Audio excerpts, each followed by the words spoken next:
Hola, ¿cómo están? Buenas tardes.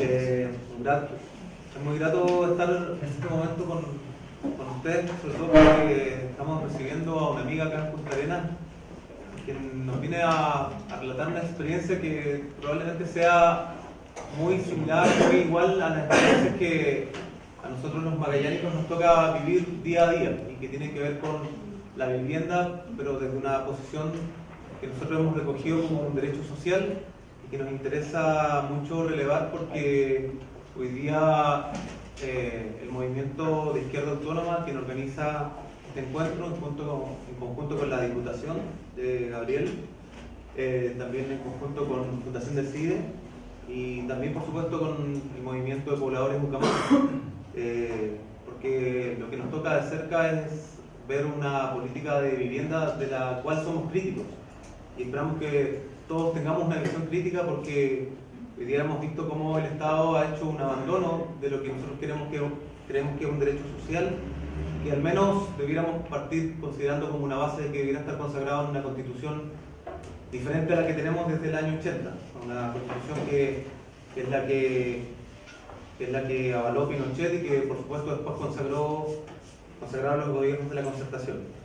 Y por lo tanto decíamos que estamos muy agradecidos de tener a Doris González, que es la vocera del movimiento de pobladores Ucamau, y también nos acompaña Nicolás, que es de Fundación de CIDE, y también está con nosotros Yesenia Marchilla, que es representante también de la Comisión de Vivienda del Movimiento Izquierda Autónoma. Nosotros queremos que esta discusión sea un diálogo, porque sabemos que entre nosotros hay gente que forma parte de agrupaciones de vivienda. Igual siempre nos gustaría que hubiese mucho más gente, porque sabemos que esta situación es demandante, pero siempre hay un camino para empezar, y este camino nosotros lo hemos iniciado hace, yo diría, casi un año, trabajando en esta temática que para nosotros representa un conflicto en el territorio de Magallanes, que nos gustaría que para ustedes también lo sea así, y conflicto en tanto un problema no resuelto, y que nosotros creemos que el Estado tiene que hacerse parte de la solución de este problema y que podemos también nosotros contribuir a eso. Y particularmente lo que Doris nos quiere contar tiene que ver con un proyecto de autogestión y que es una mirada absolutamente distinta, probablemente desconocida para muchos de nosotros, porque es un trabajo que Ucamau, que es una agrupación que nace desde el año 87 y en los últimos 5 años trabajaron en este proyecto de vivienda que se ubica particularmente en la comuna de Estación Central.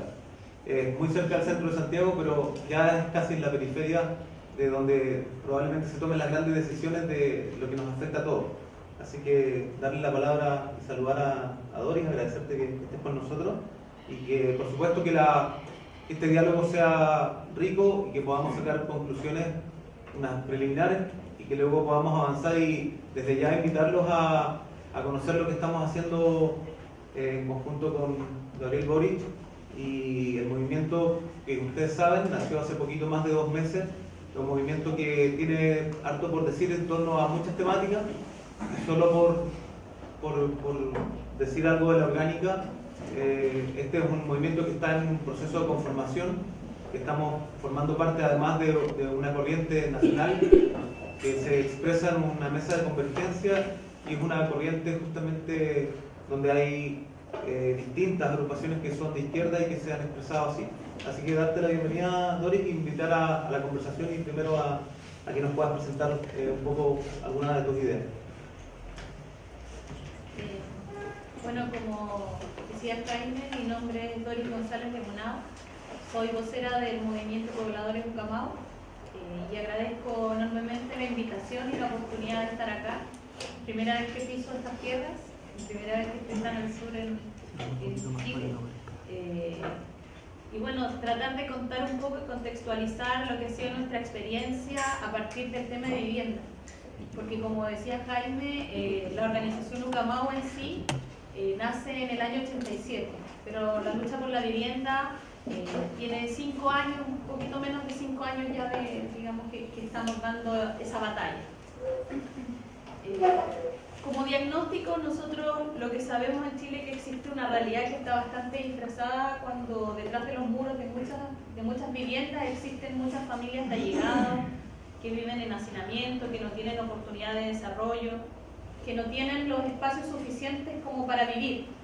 La necesidad de la vivienda, a diferencia de otras necesidades, por ejemplo, el tema de la salud, que muchas veces cuando nosotros estamos enfermos sentimos la necesidad de salud o de buena calidad en la salud. En cambio, la vivienda nunca deja de ser una problemática cuando no tenemos un lugar propio donde vivir, porque siempre estorbamos, porque nuestros niños no pueden jugar ni hacer las cosas que quisieran porque no es su casa, no pueden abrir el refrigerador y sacar el yogur porque no es de ellos, no podemos tener la intimidad con nuestras parejas como quisiéramos porque vivimos amontonados, digamos. Y esa realidad también, en algún sentido, la tienen hoy día los jóvenes profesionales que tampoco tienen la oportunidad de tener una vivienda, porque se les niega por tener, digamos, mayor estudio o mayores ingresos, cosa que en la realidad no es así. Entonces, el problema de la vivienda no es solamente de los allegados, sino que es un problema de la sociedad. Y cuando nosotros dimos el primer paso en torno a organizarnos por esto, cuando la gente llega a los comités de vivienda, no se les pregunta si tienen alguna militancia política, si simpatizan con alguien, qué religión tienen, sino que lo primero que hacen es llegar porque ellos necesitan una vivienda. Y esa es su principal pelea, digamos. Y como que el resto viene después. Eso es un proceso que tienen que vivir. Ahí van adquiriendo herramientas para el debate, digamos, para intercambiarse. Y el camino de nuestra organización ha sido bien complejo, porque nosotros cuando decidimos empezar a estudiar y aprender lo que significaba la política de vivienda, no todos sabíamos en realidad cómo funcionaba y cómo lo íbamos a hacer. Fuimos aprendiendo paso a paso. Y eso también fue un proceso de mucha riqueza, porque ahí cada una de las vecinas, de las compañeras, de los compañeros hicieron parte de esta lucha y fuimos tomando decisiones en conjunto. Y de esa manera fuimos creando también espacios democráticos, realmente democráticos, porque la democracia no la vemos simplemente como la posibilidad de ejercer un voto, una mujer un voto, un hombre un voto, sino que la democracia real es aquella en donde todas y todos podemos expresar nuestros acuerdos y nuestros desacuerdos, verbalizarlos de alguna manera. Y para eso tenemos que tener un proceso anterior de diálogo, de entendimiento, de conocimiento, de nutrirnos mutuamente. Y el proceso posterior fue comprender la política. La política de vivienda en Chile no es una política de Estado, es una política de gobierno. ¿Eso qué quiere decir? Que cada vez que cambia el gobierno de turno, cambian las formas de la política, cómo se postula, cuándo, cómo se construye, dónde, los recursos. Y además, que es una cosa que es súper importante y que refleja la falta del derecho a la vivienda, es que en la Constitución chilena no existe el derecho a la vivienda. No está. Solo existe a través de tratados internacionales que en realidad no se respetan. Entonces, el pronunciamiento que hay hacia la vivienda se refiere al allanamiento de vivienda, y eso es lo que habla la Constitución. Entonces no hay un respeto hacia, digamos, hacia un derecho que en algún momento sí estuvo garantizado en este país y que, por ejemplo, en el 1906, que fue una de las primeras leyes en América Latina, la Ley de Habitaciones Obreras, que se impulsó a través de la Organización de los Trabajadores, que construyó viviendas que son emblemáticas, de metros cuadrados importantes, incluso viviendas que aún, a pesar de los terremotos y todas las catástrofes naturales que hemos sufrido en nuestro país, siguen de pie, siguen en pie. Entonces, cuando existe una fuerza social importante para impulsar los cambios, efectivamente eso se puede hacer. Y hacia allá apuntamos nosotros. Lo que nosotros en definitiva estamos buscando es que el respeto a la vivienda se respete y lo podamos ejercer. Porque no es necesario solamente decir lo que queremos, sino que de alguna manera la organización es la herramienta primordial para poder ejercer ese derecho. Y la vivienda, como tal, está emplazada en un territorio determinado, pero la vivienda por sí sola no es la solución a todos nuestros problemas. O sea, cuando nosotros tenemos una vivienda que por lo general la vivienda social se expulsa a las periferias, se manda a colonizar nuevos terrenos, donde no existen las áreas de desarrollo necesarias, no existen los espacios comunitarios necesarios, no existen los servicios necesarios en salud, en educación y en trabajo. Al final la vivienda termina siendo un problema. Y por eso nuestra demanda no es solo por la vivienda, sino que tiene que ver con el derecho a la vivienda, al barrio y a la ciudad. Porque es ahí donde se juntan y está el entramado de todas las necesidades que tenemos como pueblo trabajador o como ciudadanía. Entonces nuestro desafío es mucho mayor. O sea, la vivienda por sí sola no va a solucionar nuestro problema. Y por eso nuestra organización tiene la consigna y decimos que nuestra lucha es más grande que una casa. Y al comprender esta situación, nos damos cuenta que solos, el Ucamaú por sí solo, no va a cambiar esa realidad. Entonces lo que necesitamos es organizarnos y coordinarnos con otras fuerzas y con otros movimientos sociales y políticos incluso. Entonces por eso para nosotros es trabajar en un área multisectorial, donde estén los trabajadores, los pobladores, los estudiantes, las demandas medioambientales, las demandas, digamos, que tienen que hoy día, son las que están levantando la ciudadanía, son las que tenemos que expresar. Porque en definitiva tenemos un enemigo común, que es un sistema y un modelo económico que nos niega todos estos derechos. O sea, tanto el problema de la educación, la salud y la vivienda tienen una lógica que es mirar los derechos como mercancía, mercantilizar lo que en definitiva nosotros tendríamos que tener como derecho. Y la vivienda no ha sido la distinción de eso. O sea, el suelo de dónde se construye, la especulación inmobiliaria, la calidad de viviendas que se entregan, todas esas problemáticas nos hacen darnos cuenta que en realidad la lucha que tenemos que dar no es solamente en una región determinada o en una comuna determinada, sino que lo que se tiene que hacer es avanzar mucho más allá. Y dentro de estas tareas que nos pusimos como organización, es que en el decreto anterior, en el decreto 49, que paradójicamente fue el decreto de la derecha, de Piñera, logramos impulsar después de muchos años un artículo que hablaba de la autogestión de vivienda de los pobladores. Es el artículo 68. ¿Y de qué se trataba el artículo? Que nosotros dejábamos fuera al intermediario, a la empresa privada, a estas entidades patrocinantes o EGI, que la pega la hacen normalmente pésima, que se quedan con la plata y que lo único que hacen es servir de colchón entre el Estado y los pobladores. Entonces este artículo nos permitía hacer eso. Pero tenía un grave problema, que como la autoridad piensa que nosotros nunca estamos capacitados para hacer nada y están acostumbrados a decirnos que nosotros servimos para obedecer, para agachar el moño y tener que dejar que otros hagan las cosas por nosotros. Este artículo no estaba financiado, no tenía los recursos necesarios. ¿Por qué? Porque al ahorrar el intermediario, o sea la EGI, la sacábamos del medio y la plata que se ahorra el Estado va a más metros cuadrados para las viviendas. Eran 7 metros cuadrados más de construcción, algo que es bastante, o sea, es mucho, pensando en lo poco que se construye, en la calidad de la vivienda hoy día.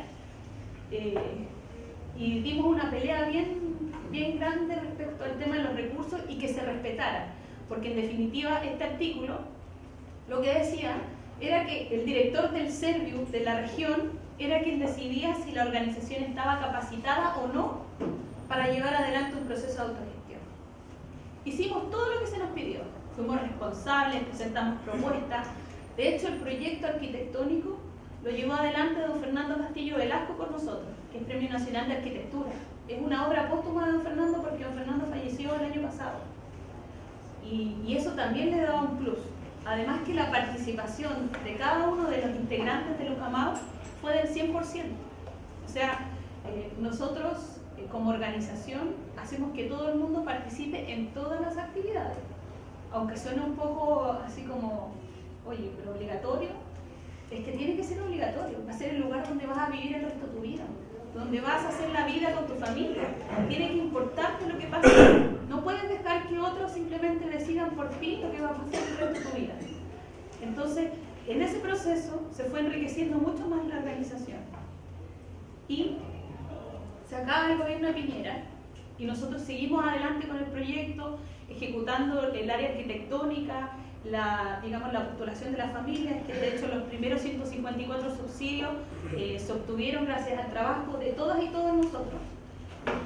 Y cambia el gobierno, viene el gobierno de la señora Michelle Bachelet, como les explicaba adelante, la política de vivienda de gobierno. Entonces sabíamos que en algún momento podía venir un cambio de decreto. Y nos mantuvimos en una mesa de negociación. De hecho, no fuimos la única organización que estaba negociando la autogestión en la mesa, porque hay otras organizaciones que también le interesa mucho impulsarlo. Y de manera extraña, y entre gallos y medianoche, se elabora un nuevo decreto que es el decreto 105.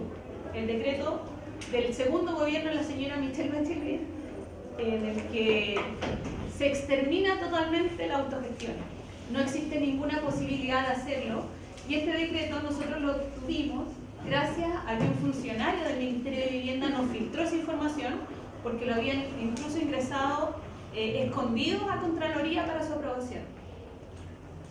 Después de eso tuvimos varias movilizaciones, cortamos la Alameda, marchamos desde General Velázquez con la Alameda hasta el centro de Santiago, tuvimos detenidos, algunos golpeados, gaseados, mojados. Al otro día volvimos a hacer otra movilización desde el sector de Plaza Italia, también marchando hacia el centro, para obligar a que este decreto no siguiera adelante con el tema de la autogestión. Lamentablemente, no todas las organizaciones tuvieron la capacidad de respuesta inmediata, pero lo que sí se logró es que efectivamente, después de varias movilizaciones,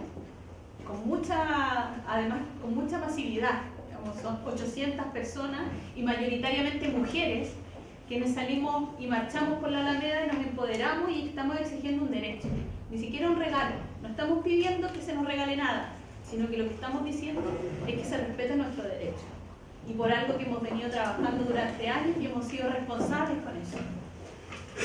Y logramos sentar a la autoridad y que aceptara nuestras condiciones. Entonces, en eso, el proyecto de autogestión ha sido aprobado. Los profesionales del área arquitectónica fueron contratados directamente por el Servio, porque tampoco queremos que los profesionales trabajen gratis, esto no es un voluntariado. O sea, los profesionales tienen que recibir un sueldo, pero no necesitamos que el Servio le entregue la plata a estas empresas privadas, sino que los profesionales se pongan al servicio de la organización y sean un aporte para esto. Y ellos han venido trabajando y el proyecto, de hecho, ayer se terminó de aprobar. En la parte arquitectónica ha sido una pelea bastante grande. Son 424 departamentos que son de 62 metros cuadrados que se van a construir en el centro de Santiago, en un terreno que nos dijeron que estábamos locos cuando lo planteamos. Era un terreno de la maestranza de San Eugenio, que los dueños eran la empresa Ferrocarriles del Estado, que incluso el alcalde de la comuna Estación Central se rió de nosotros cuando le dijimos que nosotros íbamos a comprar ese terreno para construir nuestras viviendas. Y hoy día tenemos el terreno, tenemos el proyecto técnico y tenemos todo a nuestro favor para seguir adelante con este proceso. La construcción de las viviendas debiera comenzar el próximo año, cosa que también vamos a presionar para que eso suceda. Entonces, es posible que nosotros empecemos a construir los sueños que tenemos hace mucho tiempo. Y es posible que la organización sea la herramienta fundamental para llevar esto adelante. La organización, con la responsabilidad que tiene que tener, también con las propuestas que tenemos que hacer en torno a cómo y dónde queremos vivir. Entonces, este proceso de Lucamau no es solo una ganancia para el Lucamau o para esas 424 familias, sino que este es un proceso que va a abrir la puerta para que muchos más puedan hacerlo. Entonces, eso es lo relevante en esto. Y además que pensando que como organización hemos crecido lo suficiente para plantearnos nuevos desafíos, para plantearnos desafíos incluso en que nosotros necesitamos estar en los espacios de decisión, porque no nos sirve que sigamos siendo marginados por las autoridades, no nos sirve que sigamos en la calle gritando con megáfono fuerte y cuando cierran la puerta las autoridades toman las decisiones solas y a nosotros en definitiva también nos dejan fuera. Entonces nuestro desafío es estar en los espacios de poder, en los espacios municipales, en los espacios parlamentarios, y como organización social, política, nos planteamos ese desafío y creemos que es necesario hacerlo hoy día. Y por eso estos espacios de coordinación y articulación con Izquierda Autónoma, con la Fundación Decide, con otras organizaciones de pobladores, con otras organizaciones estudiantiles, que lo que estamos haciendo, estamos pensando cómo vamos a cambiar este Chile y la realidad que tiene que construirse para las mayorías. No podemos seguir permitiendo que sean los corruptos, los que se coluden, quienes sigan tomando las decisiones en torno a nuestras vidas. Somos nosotros quienes tenemos que tomar las decisiones de cómo hacerlo. Y son las organizaciones y los movimientos sociales que tienen que poner digamos, a quienes ellos determinen en esos espacios. Eso, muchas gracias.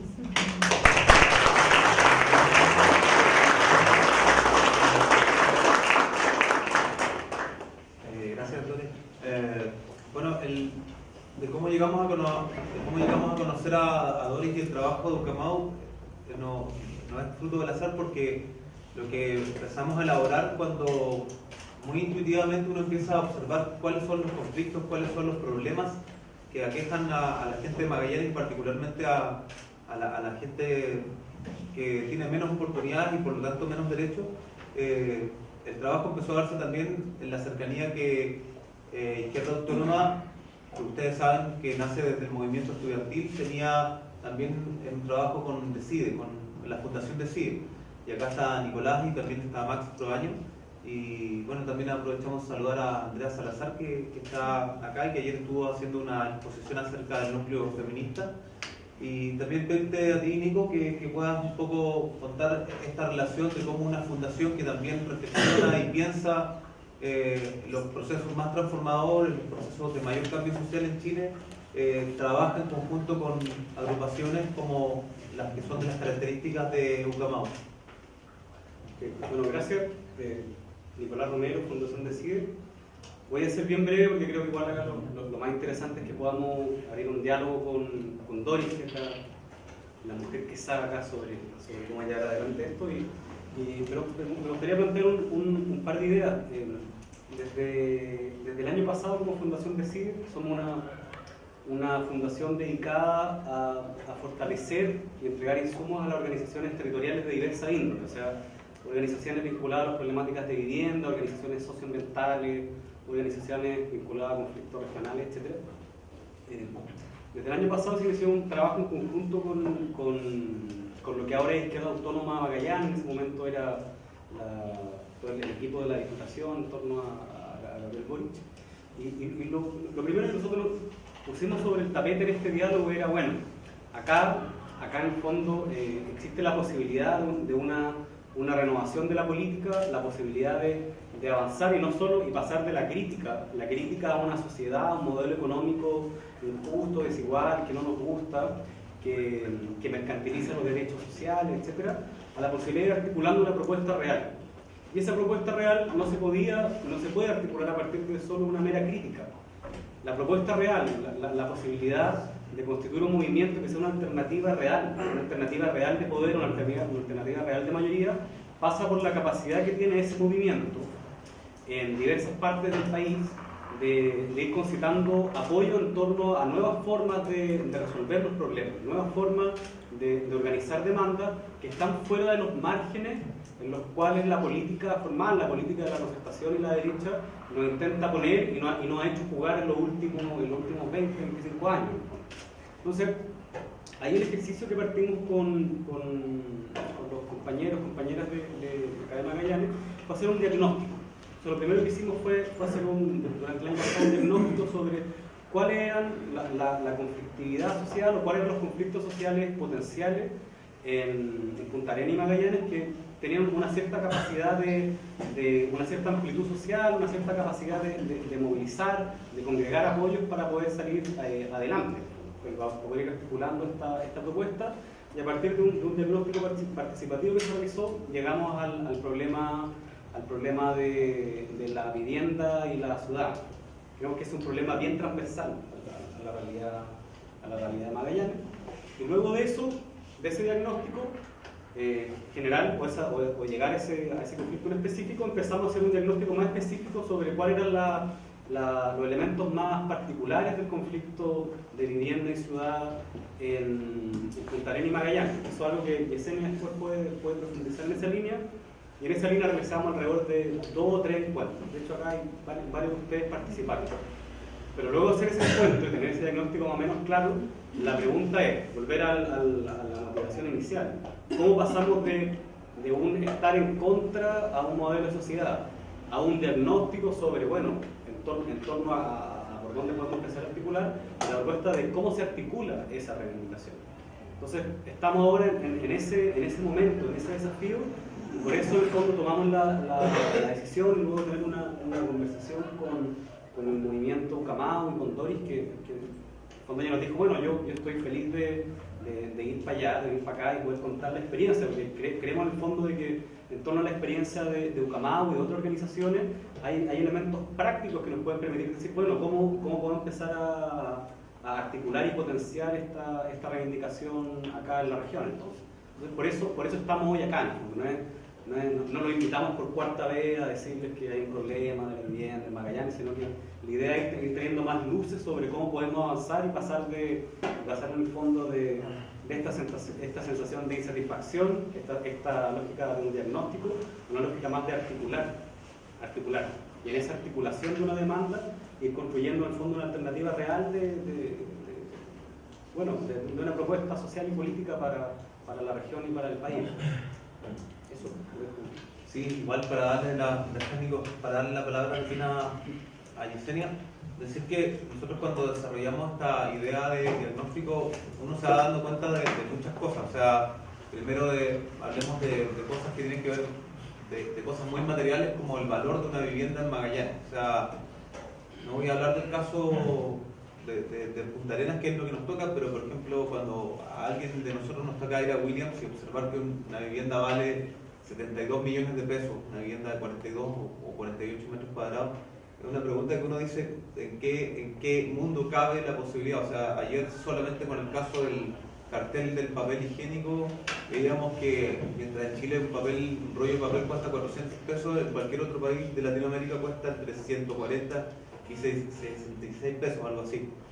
Entonces, uno se pregunta de dónde nace este sobreprecio. Bueno, resulta que justamente uno de los rubros económicos más subsidiados en la historia de Chile es el rubro de la construcción, particularmente la Cámara Chilena de la Construcción y todas sus empresas. Son las que regulan el mercado, son las que colocan el precio del metro cuadrado de construcción de vivienda, del metro cúbico de hormigón, de todo lo que nos imaginemos de lo que pueda conformar una vivienda. Y por lo tanto queda supeditado a lo que las empresas constructoras piensen y digan al Serviu, al MOB y a todas las instituciones, a las municipalidades, de cuánto cuesta. Y es muy valioso lo que nos cuenta Doris, porque en el proyecto de autogestión, tú ahí me corriges, Doris, si estoy equivocado en la cifra, pero lo que posibilita es que la vivienda no solamente, o sea, se enriquece el valor de la vivienda para quien la habita. En el fondo, ese 25% que te ahorras evitando este proceso burocrático de la X, va a la mejora de la vivienda. Puede ser que el costo final sea el mismo, pero vas a tener una mejor vivienda. Entonces, la pregunta que nos empezamos a hacer a partir del diagnóstico es si es posible también que en Magallanes tengamos una chance de, desde aquí o desde cualquier agrupación, desde cualquier movimiento, de elaborar un proyecto social de vivienda, donde nosotros mismos nos involucremos y nos agrupemos. ¿Para qué vamos a pedir que levantemos la mano? Si yo creo que es más o menos evidente que la mayoría de nosotros no somos propietarios de una vivienda, porque está fuera del alcance adquirir lo que hoy día cuesta una vivienda de sobre 40, 50 o 70 millones de pesos. Así que no sé, Yesenia, si tú quieres complementar parte del diagnóstico y luego darle la palabra a ustedes también. ¿Sí? Después.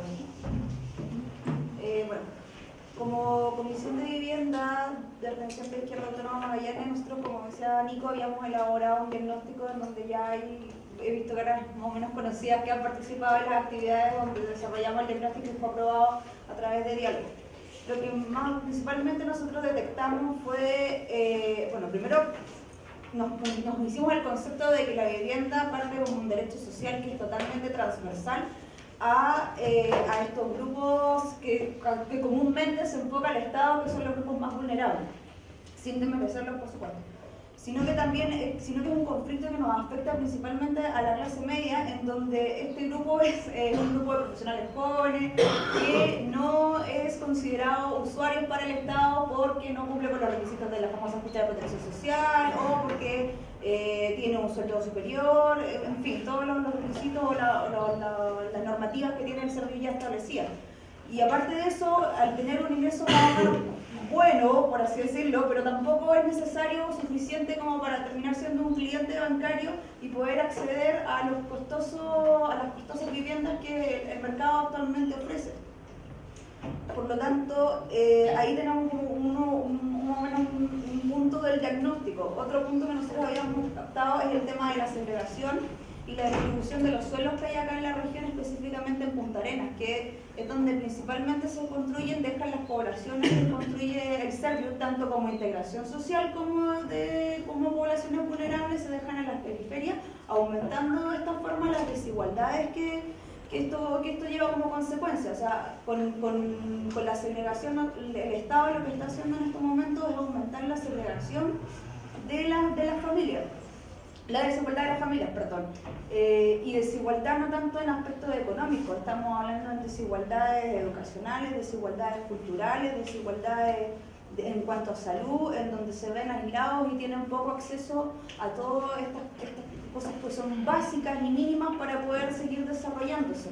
Nosotros la vivienda la vemos como un punto inicial y un proyecto a largo plazo del desarrollo de la vida en comunidad. Consideramos que si los espacios no tienen opciones o no están diseñados para que la comunidad se siga organizando, tampoco nos sirve de mucho que el Servio instale poblaciones por todos lados si, por ejemplo, no tiene un área verde como la gente, por así decirlo, para que la gente se reúna y genere mayor vida en comunidad, que es lo que más se ve dañado con el diseño que tienen actualmente las poblaciones y las viviendas en el país. Vemos también el tema de los usos de suelos militares. Eso es un tema que nosotros todavía queremos articular, que es cómo se usan usados esos suelos militares, que por ejemplo el caso del Pudeto, el regimiento de comunicación, en donde son grandes terrenos que dividen, en el caso del Pudeto divide la ciudad en dos, porque si vemos el Pudeto para arriba es otro mundo y acá es otro Punta Arenas, y están ahí abandonados y nadie se hace cargo y dice, bueno, pucha, tomemos esto y generemos una real integración social y desarrollemos un buen proyecto y un buen plan habitacional. Lo mismo pasa, por ejemplo, con el hospital. ¿Por qué no de repente tal vez llegar a crear un proyecto Ucamao, como hablábamos con Dori en la mañana en la radio, replicar el Ucamao y utilizar el proyecto el terreno del hospital? En resumidas cuentas, a la conclusión que nosotros hemos llegado es que el Estado, en resumidas cuentas, es un ente que entrega un subsidio y fiscaliza estos subsidios, y el usuario o la ciudadanía se transforma en un consumidor de un bien material, y al fin y al cabo deja a la mano al privado para que diseñe, ejecute y haga lo que se le dé la gana con el derecho social de estas personas. El objetivo, como decía Jaime Nico, de traer a la Doris es precisamente eso. Es que demostremos con hechos y con propuestas concretas que debemos eliminar ese concepto y esa forma de hacer ciudad en estos momentos. Creemos que la ciudad es una forma fundamental y es algo que debemos tomarnos todos. O sea, hacer un proceso revolucionario acá en Magallanes sería súper importante, y para eso estamos reunidos hoy en día, para que podamos discutir y ver qué dudas salen de ustedes y ver qué propuestas podemos sacar en limpio en base a esta reunión, aprovechando la presencia de Doris. Bueno, había una primera palabra pedida, gracias Yesenia, del propio Gabriel, así que iniciamos el diálogo. Esa es la idea, que nos podamos mirar y escuchar en torno a lo que decimos, como dice bien Yesenia, cuáles son las propuestas que podemos desarrollar en torno a esta articulación que tiene que ver en torno al derecho social a la vivienda. Al final, abrimos la posibilidad. Si quieren, es re bueno que a quienes no conocemos se puedan presentar, porque nosotros hay caras que no reconocemos, pero también hay hay nuevos rostros que es re bueno. Al principio cuando estábamos afuera vimos que había gente que venía con la inquietud porque son parte de agrupaciones de vivienda, así que si gustan en presentarse y presentar su demanda hoy día, bienvenido.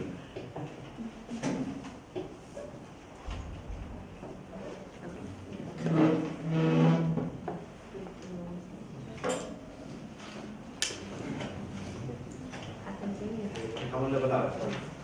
Estimado, allá. ¿Qué tal? Buenas tardes. Hola. Yo vine por un aviso en la prensa, me parece. Así es. Que era de abierto, Totalmente abierto a la comunidad. para la participación, la presencia. Yo soy una persona independiente que vivo muchos años en Punta Arenas y toda la vida he arrendado. Más de alguna vez fui al Servio y existen muchas trabas para empezar una carrera hacia la vivienda, digamos. Y hay unos puntos que yo no quería escuchar a la señora, que casi habló, o sea, lo que ella explicó coincido plenamente, en la mayor parte de la exposición, digamos. Hay una paradoja que aquí en Magallanes tenemos una de las mayores superficies, hay una paradoja un poquito básica, un poquito de nivel infantil, claro, tenemos mucho territorio y muchos vivimos hacinados, en piezas interiores, abundantes. Bueno, ya eso no tiene nada que ver, voy a decir los expertos. Lo otro que en esto hay mucho interés privado, o sea, a lo mejor la Cámara de Comercio, el negocio inmobiliario, la especulación. Entonces hay sectores que impiden la política de construcción de viviendas sociales porque seguramente tienen viviendas que arriendan, se dedican a la compra-venta de viviendas y eso va encareciendo cada vez más. Y yo una alternativa de solución del Estado que le daría, como estamos entrando en una crisis económica, la baja del cobre, quizás China nos va a empezar a comprar menos cobre en un tiempo, quizás que pase, que una solución para la gran demanda de vivienda es que se entreguen, no gratis, pero sale más de menor costo los sitios, ¿ya? Y que uno pueda, aunque sea que uno le vendan una mediana, y ella por lo menos tiene algo propio, porque les voy a decir que estar toda la vida arrendando es una pesadilla. Te afecta la salud, te afecta muchos temas personales. Y yo creo que la vivienda va a la par, o creo que es más importante que la salud y la educación. Y podría eso explicarlo, no sé. Pero algo de eso mencionó usted. Sí, la verdad es que el tema de hace muchos años atrás, en los años 40, años 60, existió la operación sitio. Efectivamente se le entregaba un sitio de 10 metros de ancho, 20 metros de largo de vivienda a la familia y ellos construían su vivienda. De hecho, en Santiago, la primera población callampa que existió en la historia de Chile es la población Los Nogales. Los abuelos de mi padre participaron de la toma de un terreno del Seguro Obrero en el año 47. Ellos fueron trasladados hacia la comuna de Estación Central y ahí lo que se ocupó fue la operación sitio. Se le entregaron un terreno determinado, se rayó el terreno con tiza, ese es su terreno y ahí construya lo que usted pueda y como pueda. Esa es la población Los Nogales, que tiene muchos años de historia. Y efectivamente eso es una solución, pero es una solución que no le favorece al mercado ni a las inmobiliarias. Entonces, lo que decíamos delante, que acá lo que se hace en definitiva es poner por sobre el derecho, es tomarle la opinión a la Cámara Chilena de la Construcción, a las inmobiliarias, porque con ellas sí se negocia cómo se hace la política habitacional o cómo se expande el plan regulador. Entonces está el negocio por sobre el derecho. Y esa es una de las cosas que tenemos que cambiar. Entre paréntesis uno se pregunta por qué aquí en Punta Arenas no viene el plano regulador de la ciudad. ¿Por qué pasan años, no sé, estudios? Eso, por algo debe ser. Claro, porque algo tiene que haber por ahí, que hay un negocio que está esperando tener más ganancias. Arturo. Hola, buenas tardes. Mi nombre es Arturo Díaz, soy militante de la Autónoma Magallanes. Primero agradecerle tu presencia acá. Y quería hacer una consulta, no me quedó claro una cosita técnica. Tú comentabas, bueno, todos tenemos claro, ¿cierto?, que la vivienda hace más de 40 años que no es un derecho consagrado a la Constitución. ¿Cierto?, que cada gobierno va creando nuevos decretos que norman este asunto.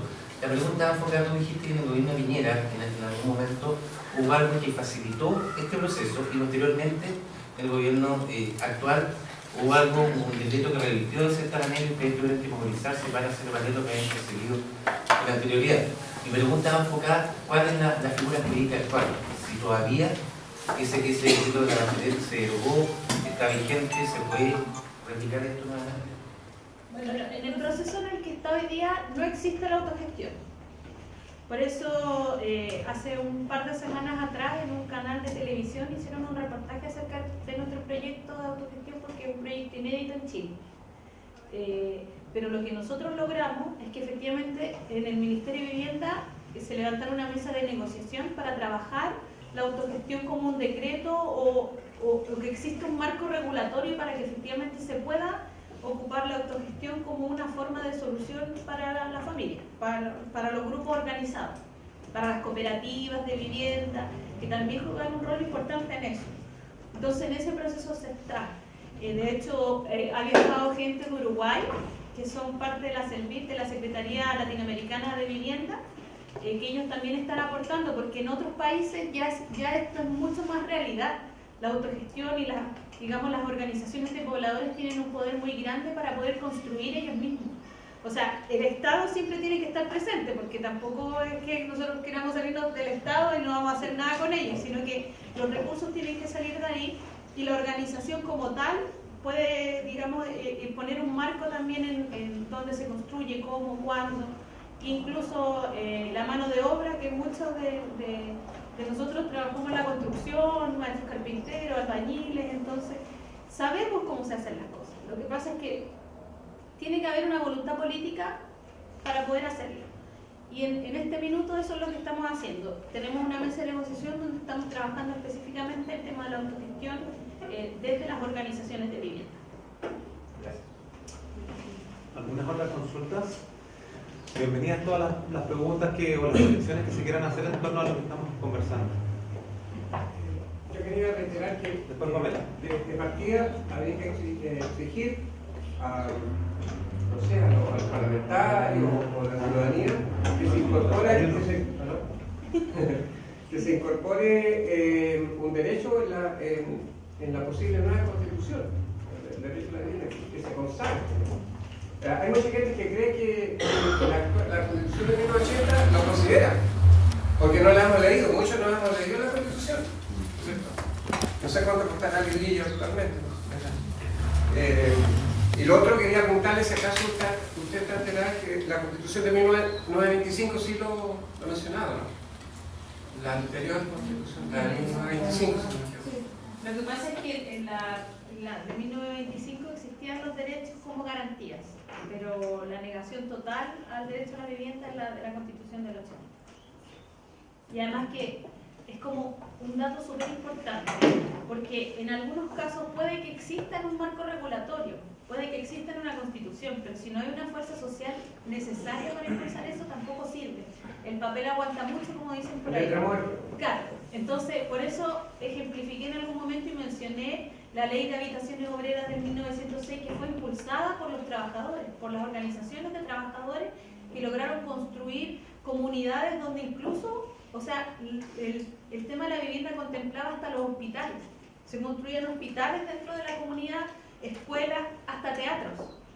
Y eso hoy día es impensable. O sea, hoy día las comunidades que se crean ni siquiera vienen con áreas verdes, porque se entregan como áreas verdes planificadas, pero son áreas grises. Pero bueno, dentro de las cosas, digamos, que nosotros hemos venido trabajando, también para nosotros es importante que lo que exista en definitiva es una ley general de vivienda, que regule cómo se construye, pero cómo se construyen todas las viviendas, no solamente las viviendas vulnerables, las viviendas sociales, sino que este derecho que se garantice tenga el marco regulatorio para que en la ciudad puedan confluir todos, y no seguir con este tema de la segregación social, que lo único que hace es producir más desigualdad, más postergación, más pobreza. Entonces, tiene que existir una mirada distinta. Y esa mirada distinta la estamos proponiendo las organizaciones, la estamos proponiendo día a día, a veces sin darnos cuenta nosotros mismos, y lo que estaba diciendo usted. O sea, hay una necesidad y es urgente subsanarla. Entonces, por eso es tan importante poder, así como retroalimentar nuestras experiencias y replicarlas en otros lugares, y que sirva también como, más que una guía, en realidad la experiencia sirva para que otros también puedan hacer las cosas y las puedan hacer mucho mejor también. Mire, disculpe que casi estoy hablando, yo no aquí yo más o menos planteo que soy bastante mayor de edad que la mayoría aquí. Aquí son jóvenes y yo les aconsejaría que esto se lo tomen muy en serio, que se preocupen del tema de vivienda, no solamente para cada uno aquí los asistentes, para toda la comunidad en general, el estudiantado, porque es un tema económico importante que va paralelo con la salud y la educación y otros temas más. Ahora, otra cosa, aquí en Magallanes yo me he informado que se invierte mucho por el cobre, los fondos que llegan a la región, en parques, en plazas, miles de millones de pesos. Y por esos cada miles de millones de pesos se habrían podido construir muchas viviendas, y no gratis. Eso quería agregar. Gracias. Pamela, acá. Pamela. Hola, mi nombre es Pamela y también soy de Izquierda Autónoma Magallanes. Yo soy de profesión arquitecta y la pregunta que quiero hacer es cómo organización, cómo se vincularon con toda la parte técnica de las leyes, porque si bien tengo una profesión, por ejemplo, en la parte de vivienda yo no la manejo y de manejarla entonces hay que como sumergirse en el tema de las leyes y más que nada cómo fue la experiencia y cómo lo hicieron ustedes para poder empezar a manejar ese lenguaje, porque me imagino que también fue un proceso de mucha responsabilidad y de mucho como constancia también. ¿Me puedes hablar un poco de eso? Bueno, en el camino de la dirigencia, digamos, o de la organización, hemos tenido que ser un poco arquitectos, un poco trabajadores sociales, un poco psicólogos, un poco de todo, un poco dueñas de casa, un poco mujeres, un poco hombres, porque o sea, cuando en algún momento creo que lo mencioné, tuvimos que aprender todo desde cero y todos teníamos que aprender todo, porque lo que decía, para ser una organización verdaderamente democrática, lo que hay que tener es el conocimiento y las herramientas y manejarlas todos, no solo algunos. No somos iluminados los que la vocera, los encargados que les dirigen la asamblea, sino que ahí todos manejamos ese mismo lenguaje. Y tuvimos que aprender cómo funcionaba el decreto de la política de vivienda, tuvimos que aprender de desarrollo urbano, incluso participamos en talleres, los mismos arquitectos nos hicieron talleres en torno al tema arquitectónico, ellos participan de las asambleas cotidianamente, entonces ha sido un proceso de retroalimentación, porque ellos también, porque el arquitecto no está acostumbrado a participar en asambleas gigantescas donde toda la gente quiere opinar y decir, no, el baño es muy chico, no, es que no me gusta que la ventana, es que tiene que ser aquella. Entonces, eso también ha sido un aprendizaje para ellos. Y de esa manera se ha conformado, digamos, este proyecto que no ha sido nada fácil. Se demoraron 3 años en preparar el proyecto arquitectónico y armarlo, así como se dice, en lo concreto, armar los departamentos, hacer el bosquejo, digamos, de construcción, pero fue paso a paso. Y claro, tuvimos que aprender de leyes, de urbanismo, no sé, o sea, ir a averiguar el municipio sobre los permisos, la dirección de obras municipales, qué influye. ¿Cuánta influencia puede tener un municipio en la construcción de viviendas sociales? Que no es mucha. Ellos solo entregan los permisos de edificación. Entonces todo depende del ser. Muchas veces los municipios como que utilizan su figura como municipio para decir, nosotros construimos casas. Y como que apadrinan a los comités de vivienda, pero son eternamente las esperas de, no, si tenemos terreno, pero en realidad no tienen mucho. Quienes terminan decidiendo en definitiva sobre el tema de recursos y todo son los servicios de las regiones, y que a veces, claro, tienen ahí conversaciones con los municipios y todo, pero pero lo que te decía, o sea, hemos tenido que aprender de leyes, de hecho el Nico algunas veces también le vimos ayuda en el tema legal, porque también hemos hecho ingresos a las contralorías, hemos ido a entregar carta a la moneda, ingresos formales también en el Ministerio de Vivienda, en Servio, entonces ha sido aprendizaje constante. Y eso nos da cierta fortaleza también argumentativa. ¿Alguien iba a poner por acá? ¿No? Mario. Sí, yo también tengo una consulta. En el fondo, yo no tengo tanta experiencia como con el tema de la vivienda o no domino como toda la jerga ni como los recovecos administrativos y burocráticos que hay para postular la vivienda. Cacho más o menos como la lógica de las entidades patrocinantes y la relación o la no relación que existe entre el Estado y la ciudadanía como para ejercer ese derecho a acceder a la vivienda, pero en lo poco que he cachado he visto como una legítima angustia, como una legítima urgencia, que es obvia, que todos los que no tenemos casa la tenemos, que es de tener casa y de tener la llave, no importa cómo sea, no importa dónde esté, no importa si es cuadripareada, no importa si está la cresta, no importa si es calle tierra, da lo mismo. Yo quiero la casa y en el fondo esa es como la angustia, la urgencia y que es obvio, o sea, es entendible, comprensible, todos la tenemos, ¿no? Entonces, lo que yo veo en Ucamau es que hay un proceso de darle vuelta a esa urgencia. Y tú mismo lo dijiste como textualmente, o sea, acá nuestro problema es mucho más grande que una casa. Nosotros tenemos no solamente derecho a la vivienda, sino que también derecho al barrio y a la ciudad. Entonces, ¿cómo se genera ese procesamiento de la angustia y la urgencia dentro de las 400 familias? Para decir, no, yo no quiero cualquier solución, porque en el fondo también está esa tendencia o esa tentación, digamos, de decir, ya ¿sabes qué más? Cualquier cosa, ¿no?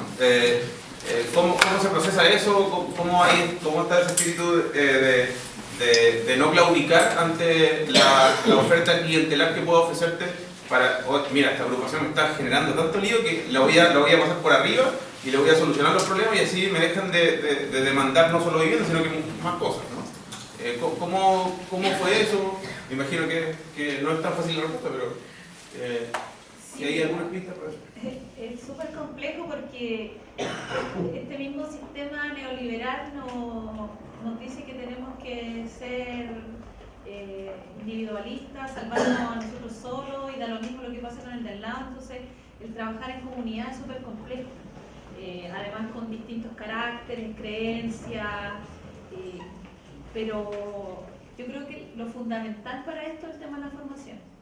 O sea, el saber las consecuencias, porque lo conversamos muchas veces en las asambleas, los vecinos, por ejemplo, que se fueron a vivir a Melipilla, que eso queda a 2 horas de Santiago, y trabajan en Santiago.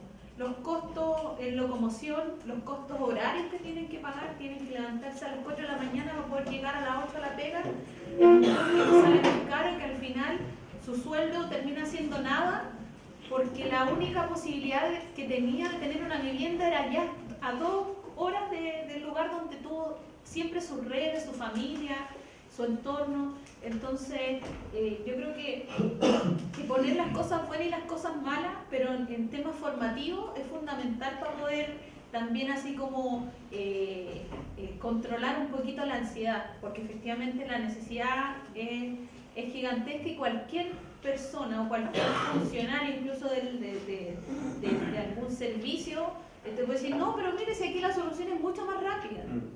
Pero resulta que vaya a quedar lejos de la ciudad, no conoces con quién te vas a ir a vivir, porque ahí no hay comunidad posible. Si es que te entregan la llave y te dicen, ya, usted tiene que ir a vivirse allá, le toca la casa 4C. Entonces, ¿dónde voy a vivir? ¿Con quién? Entonces, el tema comunitario y de la solidaridad, junto con la formación, es fundamental para poder ir como manejando los temas que tienen que ver con la ansiedad y además mostrar ganadas concretas. O sea, para nosotros ha sido fundamental que esta lucha que hemos venido dando, porque somos bien revoltosos y bien peleadores, el tema de ganar el terreno, obtener los subsidios nosotros mismos y contar cómo es todo el proceso, porque el tema de la casa no es que tú tú plantaste o regaste ahí un poquito y salió una casa como de la nada. Entonces tienen que haber ciertas condiciones para que eso pueda existir. Eso no sé si responde a... Permite un poco, Carlos. Ya. Hola, soy Carla. Mi consulta va directamente a una consulta con cómo adquirieron el terreno.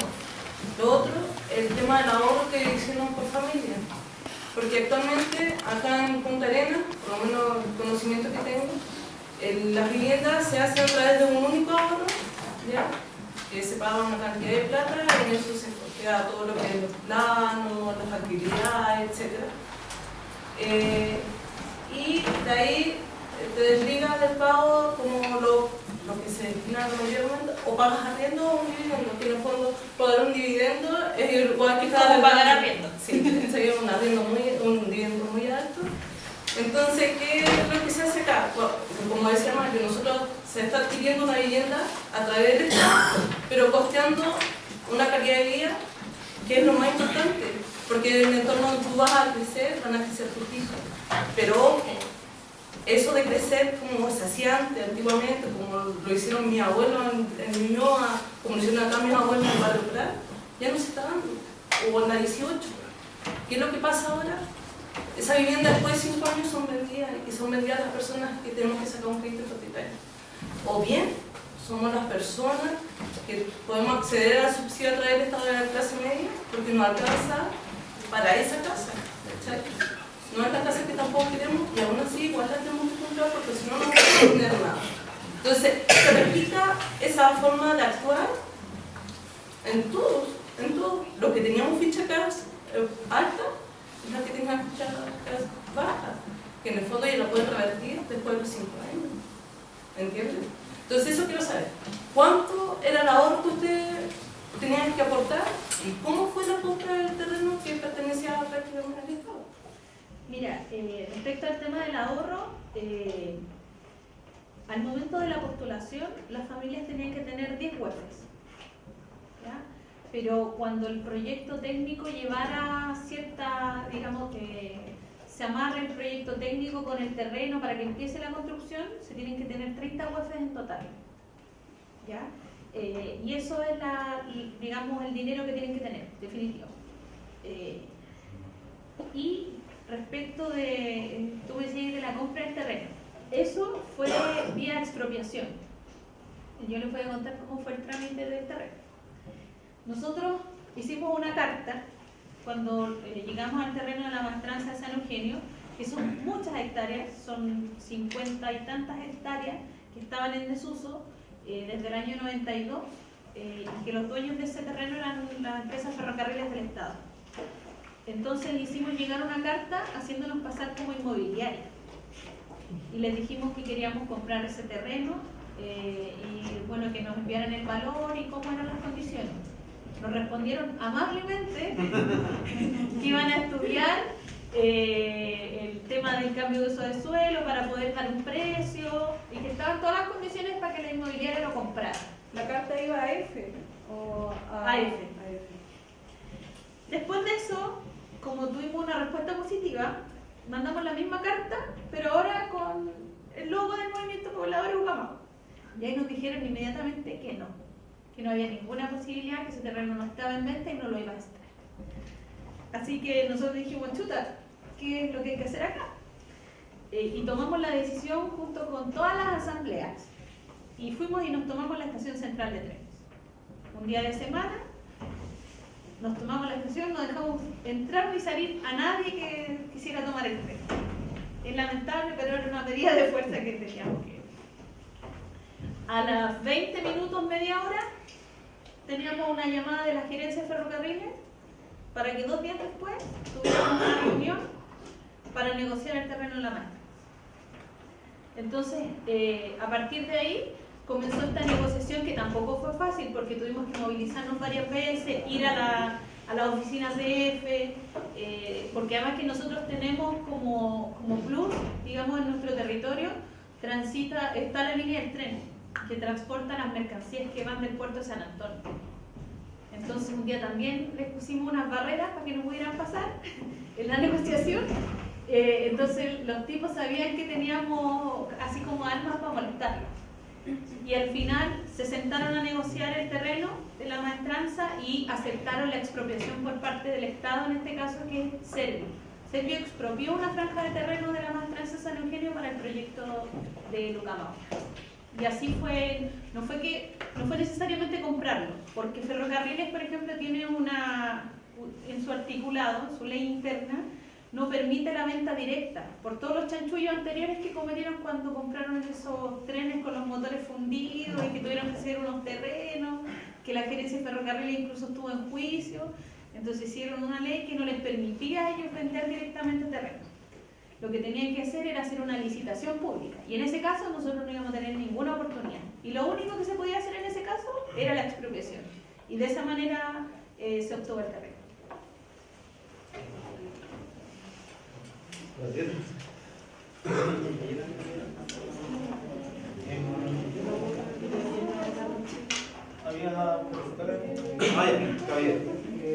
Vimos que a lo mejor asistieron a esta reunión algunos representantes de alguna empresa constructora, de la Cámara Chilena de la Construcción, para que den su opinión o su visión del tema.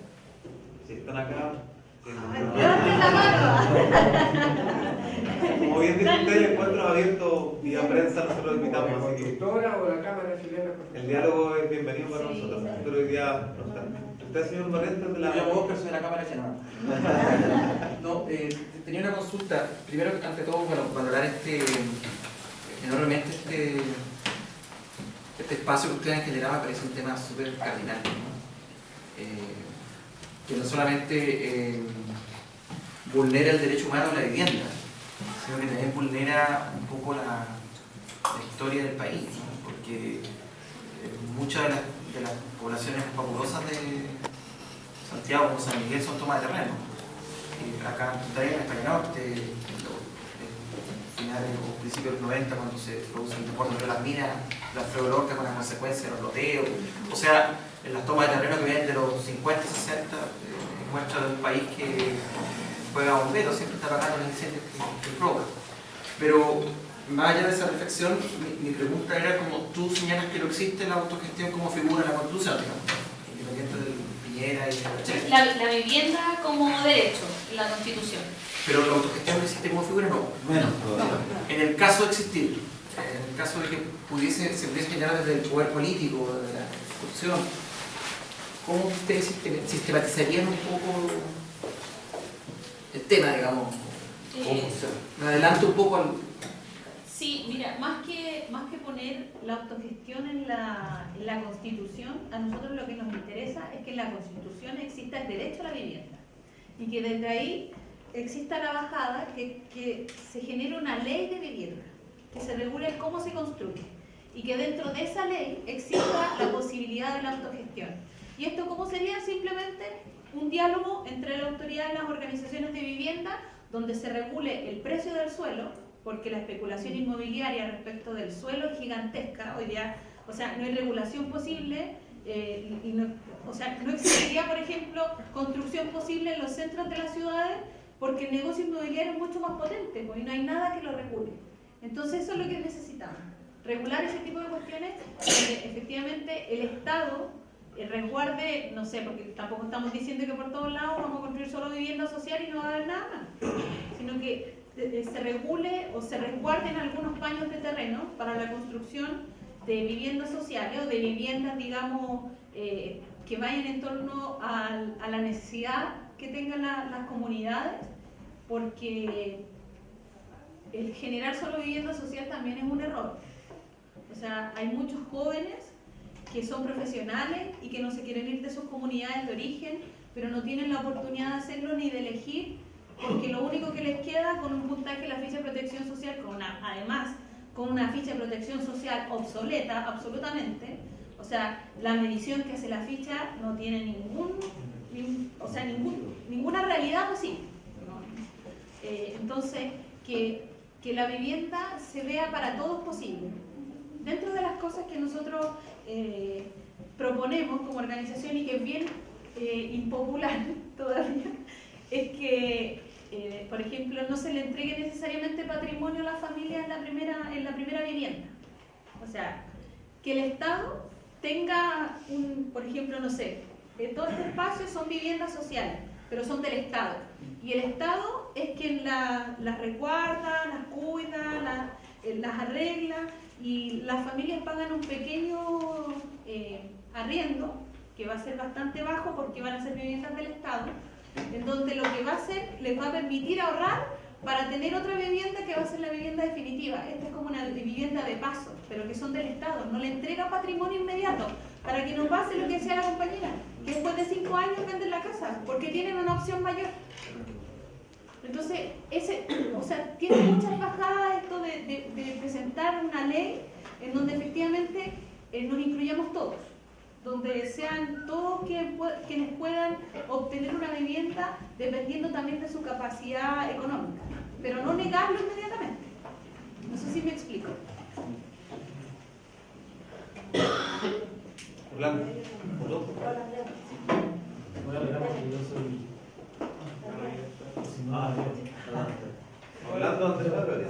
Yo quería agregar a lo que decía Oscar, que esas tomas de terreno las impulsaban partidos de izquierda.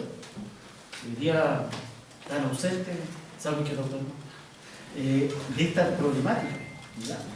En Santiago también, o sea, los que dirigían eran pobladores, y lo otro es que el movimiento se llama Movimiento de Pobladores, y hoy día nos hablan de vecinos, que es otro concepto.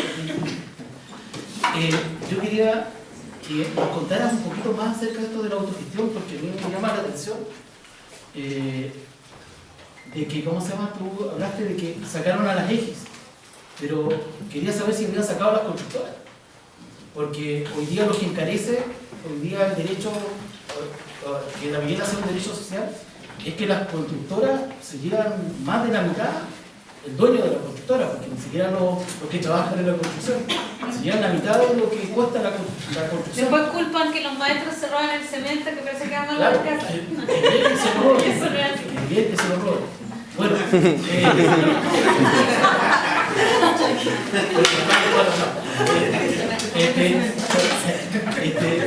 en el concepto de autogestión, porque mira, así como decía Oscar, en la historia social de Magallanes y del país estaban las tomas de terreno, ¿cierto? Y producto de las tomas de terreno tenemos poblaciones como la población 18, Barrio Prat, todo lo que está en la orilla del río de las Minas, con viviendas hoy día que son gigantes y con patios que caben 2 viviendas más. Hoy día las que entrega el cerco, con suerte tenían 2 metros de patio y nada más, pues. Así es sencillo, los que tienen con suerte. Y si tienen un auto, sonaste, porque no voy a meterlo adentro, porque hay que dejarlo afuera. Y si tenéis 2, peor. Por eso venden la casa. Pero mis papás, por ejemplo, la vivienda que ellos tienen, en ese tiempo, antes de los 60,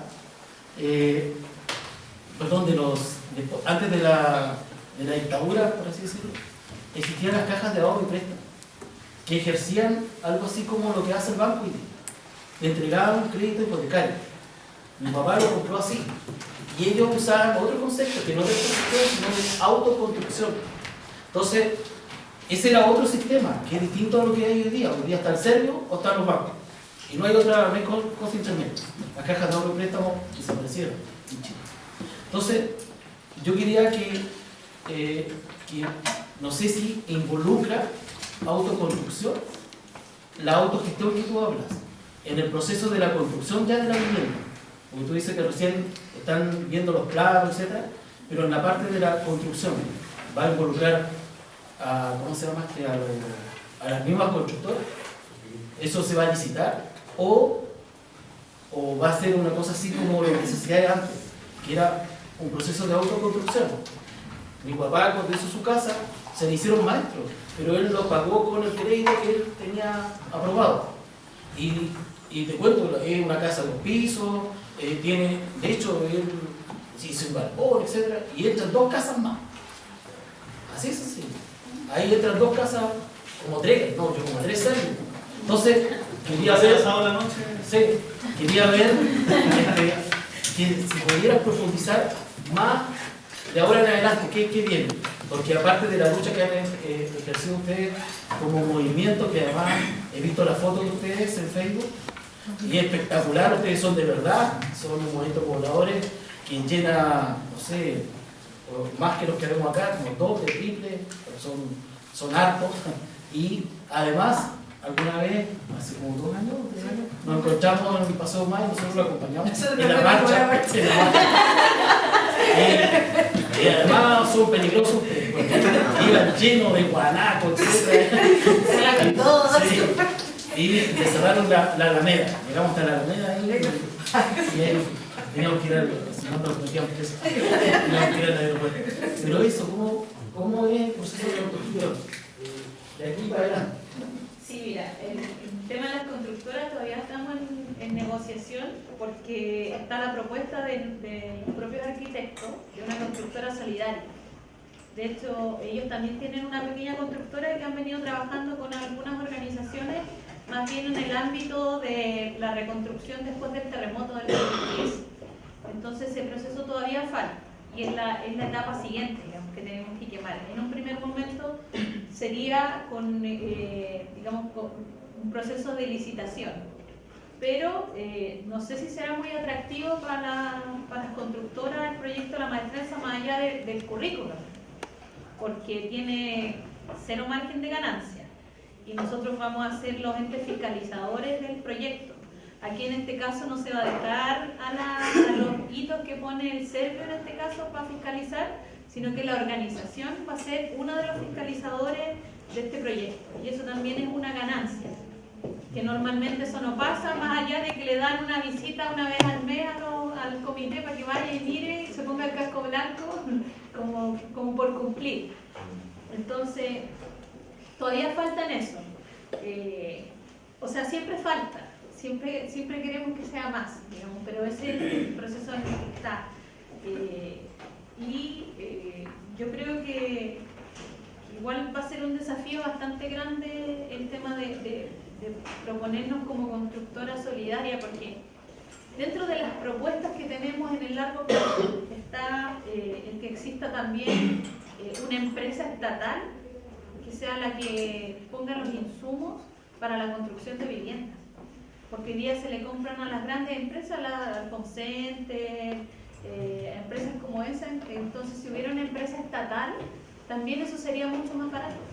O sea, tampoco es que regalen los ladrillos, el fierro y el cemento, sino que el Estado pueda poner su propia empresa para construir vivienda y de esa manera encarecerían mucho los gastos, bajarían mucho los gastos de construcción. Y con constructoras efectivamente que no sean estas, la Paz Freud, Movich y todas esas que lo único que hacen es negocio, compran un terreno, venden 2 torres, nunca las construyen, después hacen otro proyecto donde la gente se tiene que ir ahí a vivir porque el proyecto que le prometieron nunca se hizo. Entonces, ese es un proceso que todavía falta.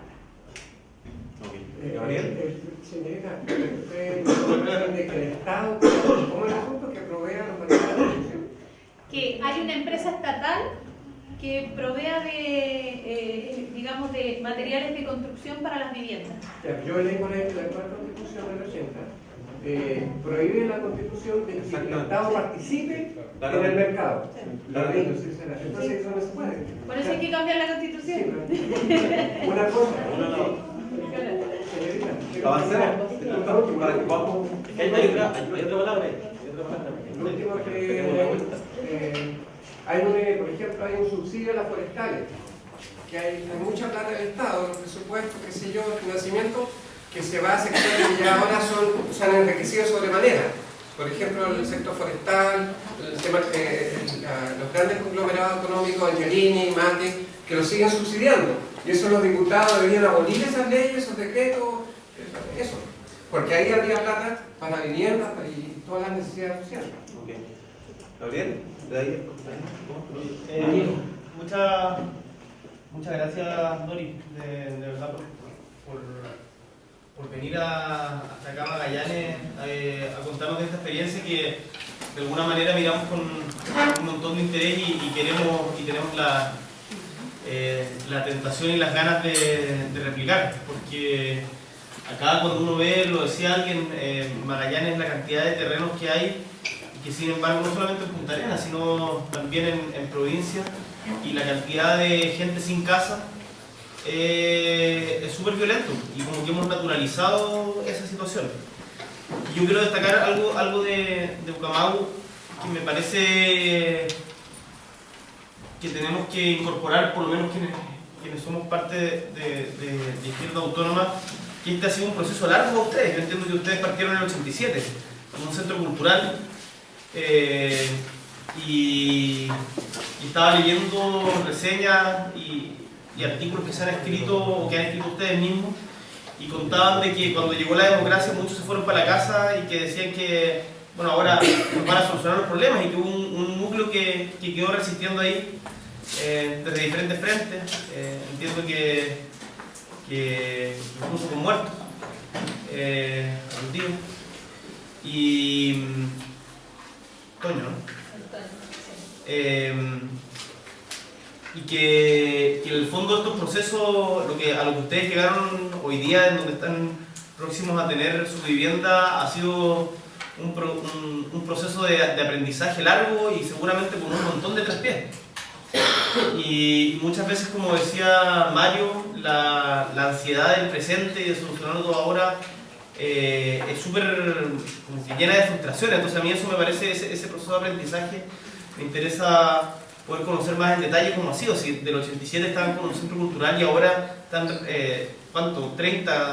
casi 30 años después están logrando el sueño de la casa propia. Entonces me parece súper destacable eso. Quiero reflexionar también en torno a otro punto que se ha tratado poco en las preguntas, pero que Orlando posaba algo, que es el vínculo con la política que ustedes tienen, y que tú mencionabas algo en tu primera exposición, respecto de no solamente de las elecciones, sino de los vínculos y cómo se posicionan políticamente, entendiendo que lo suyo no es una demanda solamente por la vivienda, ni siquiera solamente por la ciudad, sino por vivir una vida digna, y eso requiere también hacer política.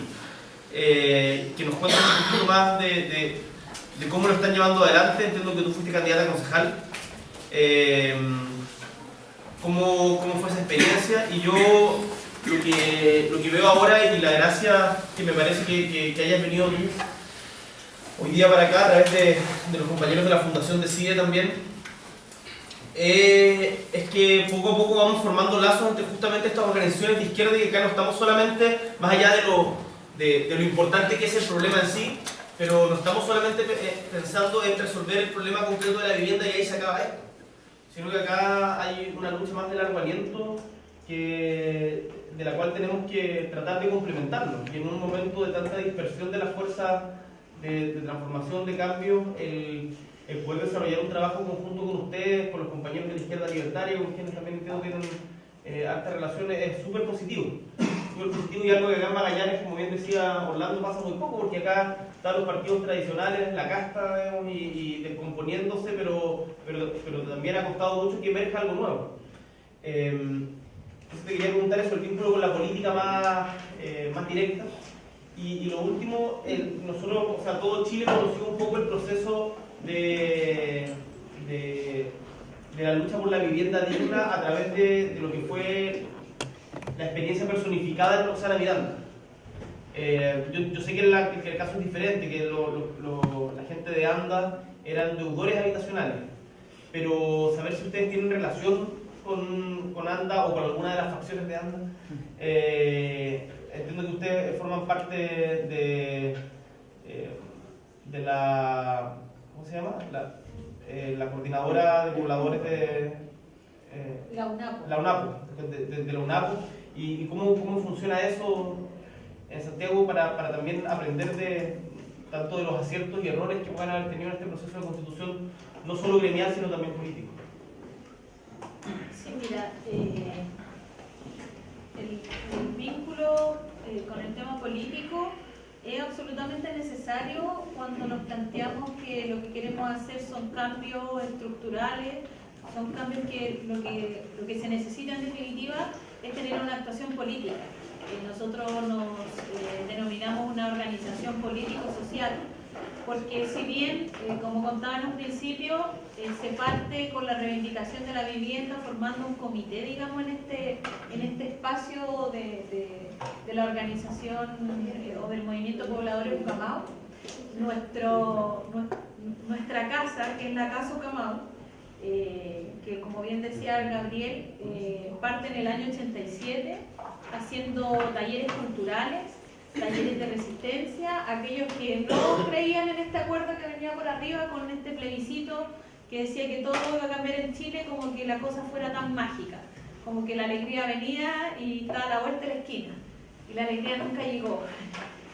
Y ahí muchos de nuestros compañeros siguieron adelante, siguieron poniéndole la fuerza a esta organización que en algún momento se vio bastante disminuida porque la lucha era contra Pinochet y Pinochet se fue y después de eso no había con quién pelear, porque ya la cosa iba a cambiar, pero en realidad lo que cambió fue la bota militar por el ladrón de cuello y corbata que han venido gobernando y se han venido turnando hace más de 40 años para acabar con Chile. Entonces, estas reflexiones son súper políticas y son aquellos que también le damos vida a este proceso del movimiento Pobladores Ucamau. Nunca nos planteamos como una cosa distinta, siempre fuimos muy sinceros además con la gente, porque además que aquel que entre a la Casa Ucamau se da cuenta inmediatamente que nosotros somos personas de izquierda, que tenemos colgado a Che, a Allende, a Chávez, entonces, y la gente en el sector también nos conoce y nos reconoce.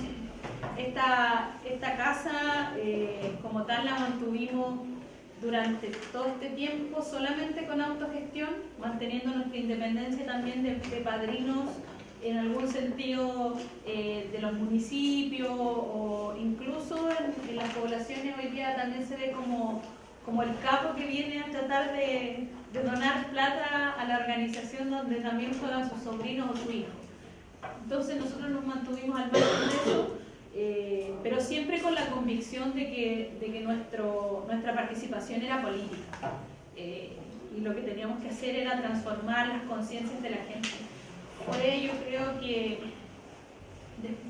a la vuelta de cuando estuvimos en Venezuela, algunos de nosotros, que nos dimos cuenta que la construcción que había que hacer era una construcción de mayorías.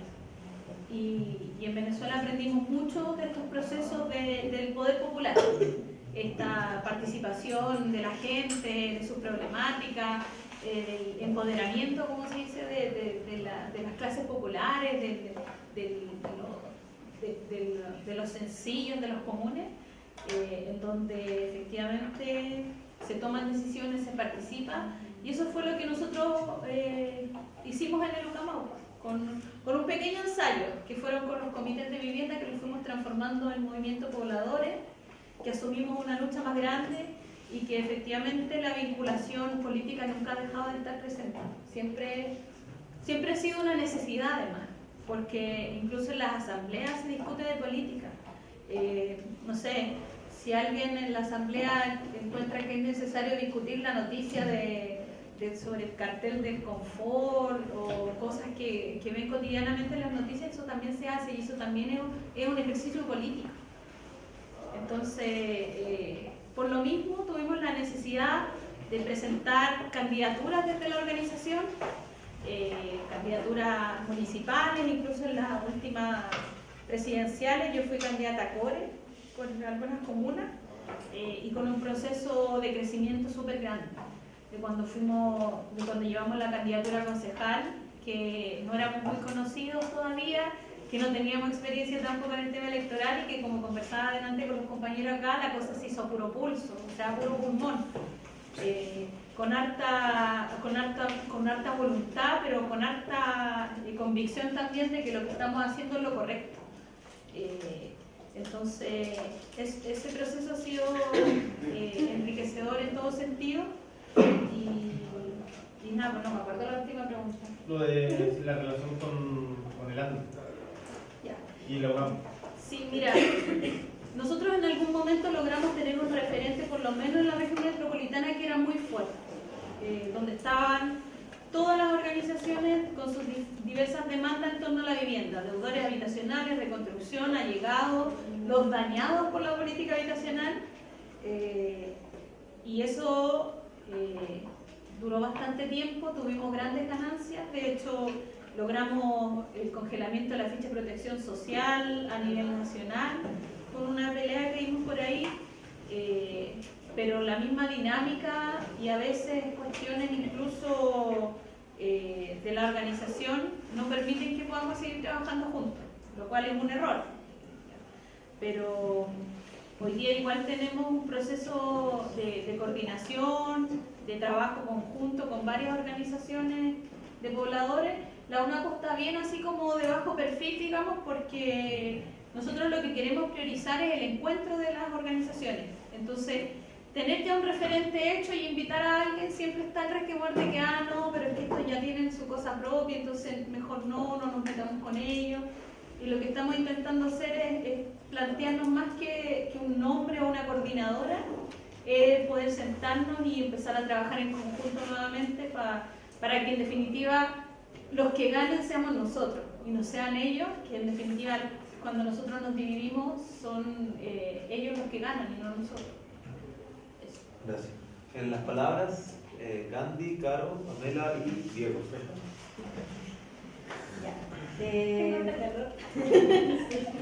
Primero celebrar la posibilidad de escuchar su experiencia. En realidad es súper inspirador para todos los que estamos luchando por transformar esta realidad.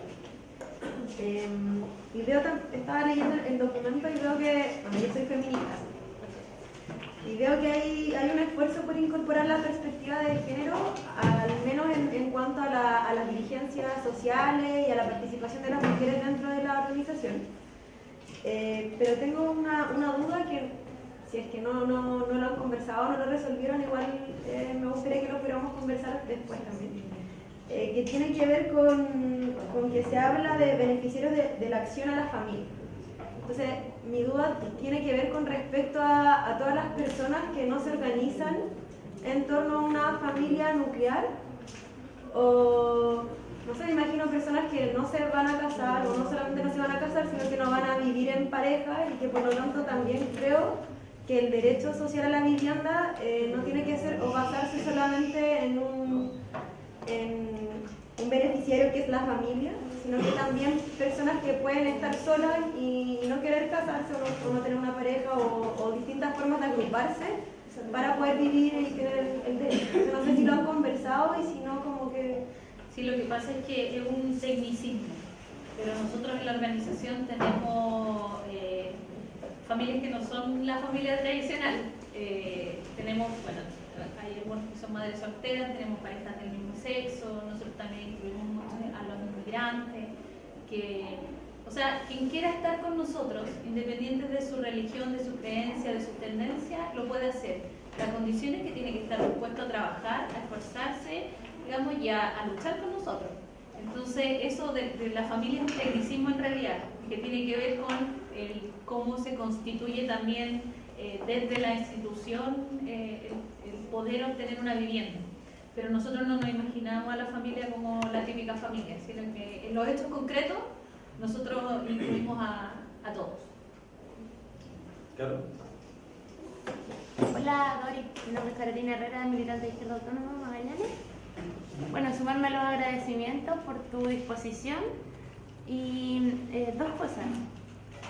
La primera, bueno, más que una pregunta, un poco analizar el tema que tú mencionaste al principio, que respecta a la habitabilidad, de construir como el barrio en conjunto. Ustedes tienen la ventaja de que han luchado por años juntos, entonces van a ser vecinos que ya no son desconocidos, digamos. Un poco instar a ese análisis, porque bueno, lo que yo he observado es que actualmente hay compañeros, la Yesenia, tenemos compañeros que trabajan en su junta de vecinos y todo, y hay personas como yo, que yo ni siquiera conozco a mis vecinos. Entonces eso es un problema que creo que se ha dado con el tiempo, y que en la experiencia de Ucamau se revierte todo eso, porque ustedes ya vienen siendo compañeros de una lucha anterior. Eso por una parte. Y lo otro, pues que el segundo punto es una pregunta, si tú desde la experiencia que has vivido, ¿crees que es replicable para otra lucha de recuperación de otros derechos sociales, como la educación, como el acceso a la cultura? Si tú crees que es replicable la experiencia. Sí, absolutamente. Yo creo que las comunidades puedan resolver la falta o el no respeto a los derechos. Claro que si hay una comunidad organizada, consciente y digamos con las herramientas necesarias, por supuesto que lo puede hacer, y en todo ámbito de cosas, tanto en el tema salud, en el tema cultural, incluso en el tema educacional. Por dar un ejemplo, nosotros tenemos escuelas populares en Ucamau, que son un poco el nivel educativo que tenemos en nuestros barrios es bajísimo. Entonces, por ejemplo, los compañeros del Frente Izquierda Libertaria, del FE, ellos están haciendo escuelitas para los más chicos, la escuelita Violeta Parra, tenemos la Universidad Popular Pehuen, que también es un espacio organizativo y educativo. ¿Para los pobladores del movimiento? No, eso es totalmente abierto a la comunidad. De hecho, muchos de los chicos que van a la Universidad Popular no son parte de la organización, sus familias no son parte de la organización. Pero la organización ha nacido de ahí, de Ucamau. Claro. Entonces, por ejemplo, en el espacio cultural también hay iniciativas que no son del Ucamau, pero sí han logrado resolver el tema de la identidad, de la participación y la recuperación cultural e histórica de muchos lugares o territorios donde ha sido la misma comunidad que se ha empoderado y ha recuperado eso, o sea, lo ha autogestionado en definitiva. Entonces es absolutamente replicable. Pamela. Y al final, Diego. Sí. No, más que nada mencionar algo que salió delante del tema de la constructora estatal. Que claramente, claro, la constitución actual no permite que el Estado participe en el mercado. Y cuando nosotros vamos a cómo se configuran, cómo se formulan los proyectos de vivienda y en general cualquier proyecto de construcción y de edificación pública, los recursos están, porque finalmente si hay un proyecto que es socialmente rentable y que no es económicamente rentable, por ejemplo, el Estado igual subsidia a la empresa para que la empresa y para que haya oferentes que puedan postular y ganar licitaciones, y al final no es que no haya recursos, es que el modelo está hecho de tal manera que restringe y que en el fondo uno lo pudiera extender, sobre todo o sea, finalmente la constructora estatal es posible, incluso si es que el proyecto se autofinancia. O sea, el tema es que hay una cosa de legislatura previa que no permite. Entonces, es una cosa del modelo finalmente. El modelo nos tiene atados en ese sentido. Por lo tanto, es un problema de fundaciones del país.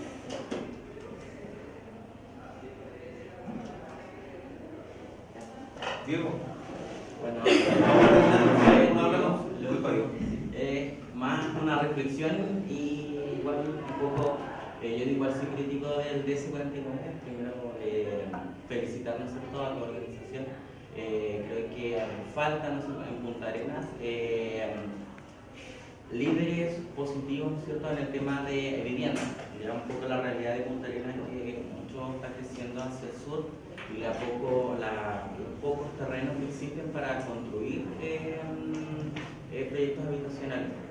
¿Qué pasa acá en Punta Arenas? Que hay muchos dirigentes que lucran con los mismos precios que existe el DS49 antiguo y con el DS105 actual, ya que mucho no aporta a la compra del terreno, sino solamente que va dirigido a la construcción de la vivienda, que un problema que es para la reflexión en el fondo es la falta de concientización en cuanto a la participación como derecho, ya que muchas veces y en muchos casos hay, por ejemplo, una agrupación de vivienda de 130 personas.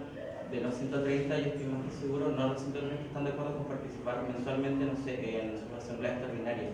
En esos espacios de diálogo, espacios de poder, lo que decías tú, en espacios de decisión, muchos los dejan al privado o solamente le dejan el peso, la mochila a los que están dirigiendo a la directiva, a su directorio, pero más allá de eso es cómo se concretan acá en Magallanes o Punta Arenas un proyecto habitacional que hoy en día es súper complejo, ya que existe una desconfianza social hacia estos dirigentes, estas agrupaciones, ya que existe el cobro de cuotas que no se acreditan, por ejemplo, la inscripción de 150.000 pesos solamente por la firma, y es mensual. Yo trabajo con agrupaciones de vivienda justamente, pero eso igual domino un poco más el tema. Soy trabajador social hace un poquito más de un año y medio, y en un año y medio estoy ejerciendo planes de habilitación social con el DS49 antiguo, y ahora estoy esperando el plan de acompañamiento social, que en el plan de acompañamiento social sí exige el reglamento, ¿no es cierto?, como tipo de actividad, que se le toma la opinión a la agrupación de cómo diseñar su vivienda. ¿Qué pasa en la parte más económica? Que son estas 10 UF solamente para postular, y con eso años atrás se podía. Hoy día la realidad ha cambiado totalmente, ya que 30 UF, que es el máximo de ahorro para tener un subsidio dentro de tu subsidio, que son 25 UF más, no es suficiente. De hecho, tengo 2 agrupaciones que solamente juntaron 1.075.000 para la construcción de viviendas individuales.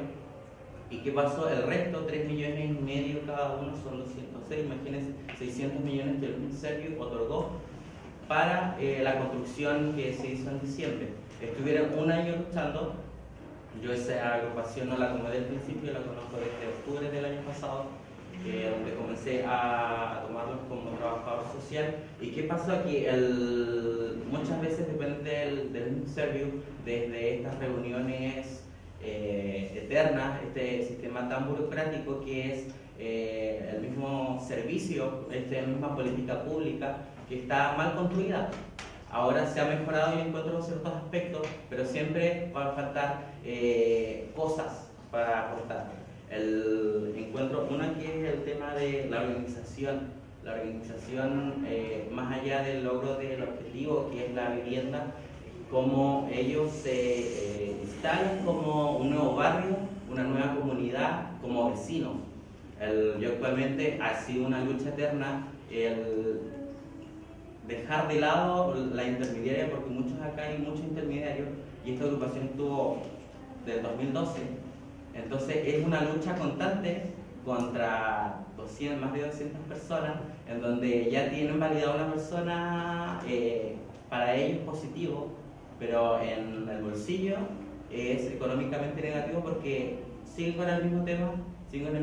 De hecho, hace unos días estuvimos ya hablando del procedimiento de asignación de vivienda, cosa que ellos quieren como asamblea decidirlo, y es dentro de lo que es el plan de habilitación social.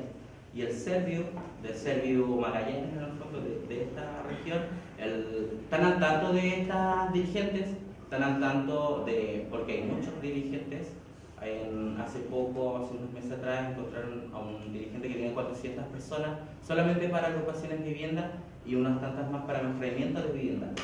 Entonces es tanta la desconfianza y tanto también el interés desde algunos adultos, porque ya los adultos mayores sí o sí son los que más participan, y los que más opinan, los que más dialogan, y los que quieren llegar a esta democracia que uno intenta también implantar. Yo en metodología de trabajo o modelo de intervención, el tema participativo es algo que muchas veces estos arquitectos que no están acostumbrados a estas asambleas extraordinarias, por eso me hacía tanto razón. Hay muchas cosas que te encuentro mucha razón, el que no quieren que opinen tanto para que se haga rápido y que se pague más rápido lo que es el servicio, y así va sumando.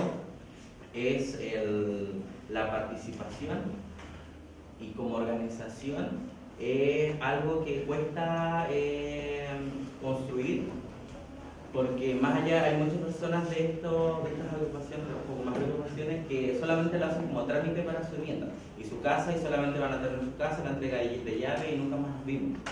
Lo que muchas veces ahora, por ejemplo, en este cerro, yo puedo hablar de este cerro, yo no conozco los del norte, ¿no es cierto? Intenta, y en Natales y Porvenir intentan que todo sea más participativo, pero en consecuencia de las asambleas extraordinarias, por ejemplo, tienen que ser realizadas con 5 días de anticipación, y entonces hace mucho quizás más participativo, quizás un poco más engorroso algunas acciones.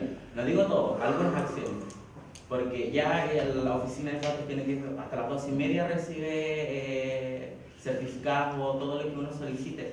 Encuentro que como agrupación de que peleen y que han tenido un terreno, encuentro más digno de admirar, de que acá en la región yo creo que ahora en la actualidad no. Hay muchas agrupaciones que están ahí y dicen, no, es que en esta agrupación, ¿qué pasa con mi agrupación? No tengo idea. Si me llevan a la agrupación, no, es que yo tenía otra cosa que hacer, alguien me dirá después. Y siguen dejando de lado el poder de decisión que tienen y dejan de ver su vivienda como un derecho. Entonces muchas veces yo lo veo también de las dos partes de la vereda. Desde como trabajo como una agrupación como los otros. Yo creo que el tema económico es más que nada el muro que separa, ¿no es cierto?, a cualquier ciudadano a tener su vivienda como subsidio, porque algunos ven solamente el subsidio, eso no, pero más allá de participar, lo que intentan hacer que sean un barrio conformado no está, por la misma segregación que tenemos todos. O sea, en el fondo seguimos dando vueltas y todavía no hay alguien así como un movimiento tan grande que corrompa eso y se replique la experiencia como lo hicieron todos. Vale, gracias. ¿Cierto? Sí, es que hay una cosa importante en lo que tú decías que tiene que ver con la participación, porque aquellas comunidades o aquellas organizaciones que no participan durante el proceso, después tienen consecuencias que son igual con costos altos. Por ejemplo, nosotros allá en Santiago tenemos un mal ejemplo. Es una organización que tiene sus viviendas hace 2 años. Y ellos jamás participaron de la elaboración y era como, bueno, cobraban multas porque llegaban atrasadas, entonces la gente prefería pagar la multa antes de participar. ¿Dónde está el terreno? Nadie sabía. Entonces dejaban todo como que los dirigentes son los superhéroes que van a solucionar todos los problemas. Y eso no es así. O sea, si nosotros nos ponemos de nuestra parte, porque nadie tiene que hacer las cosas por nosotros. Y hoy día, por ejemplo, sus departamentos están todos quebrajados. Han tenido 4 incendios por fallas eléctricas. Las bombas de agua no funcionan. Después de las 7 de la tarde quedan sin agua. Porque el cómo se construyó y la calidad de construcción fue pésima, porque tampoco hubo fiscalización. Dentro de lo que determina el tema de la construcción de vivienda social, tiene que haber áreas verdes, por lo menos proyectadas, estacionamientos y una sede social. Eso es obligación. Y este conjunto habitacional no tiene ninguna de las 3. O sea, el área verde es una banca. Sede social no tiene. Y los estacionamientos, la gente se estaciona en cualquier lugar y está ocupando un espacio que es público, que es de toda la comunidad y ahí quedaron. Y ahora la gente que se fue a vivir ahí, que tiene 2 años viviendo ahí, lo único que quiere es salir de ahí. Porque, ¿qué es lo que pasó con esto? Que no hay respeto entre los vecinos, no hay participación, los gastos comunes no se cancelan, no se pagan, porque también un condominio social tiene que pagar gastos comunes que pueden ser mínimos cuando hay una organización potente que genera recursos para que, no sé, sea lo menos posible. Pero en este caso, de hecho, tuvo que interferir hasta el municipio por el tema de los gastos comunes, porque no hay posibilidad. O sea, si no trabajamos antes, después, en el minuto es mucho más difícil hacerlo. Y por eso para nosotros es un poco darnos la vuelta larga y asumir que la solución de la vivienda bajo una organización como el Movimiento Poblador Ucamau no iba a ser antes de 4 años. Y planificamos todo en torno a eso. Y fuimos quemando etapas en base a una planificación anterior que teníamos. Y todo eso se vincula directamente con la participación. Si no hay participación, o sea, es que nosotros, lo que decía, nosotros no somos magos ni superhéroes. Entonces, si hay alguien que no está dispuesto a luchar por usted, por su familia o por lo que quiere, entonces que no venga a buscarlo a nosotros porque no somos una obra de beneficencia. Lo que nosotros necesitamos es gente que esté dispuesta a hacerlo. Y no importa, no sabemos, aprendemos.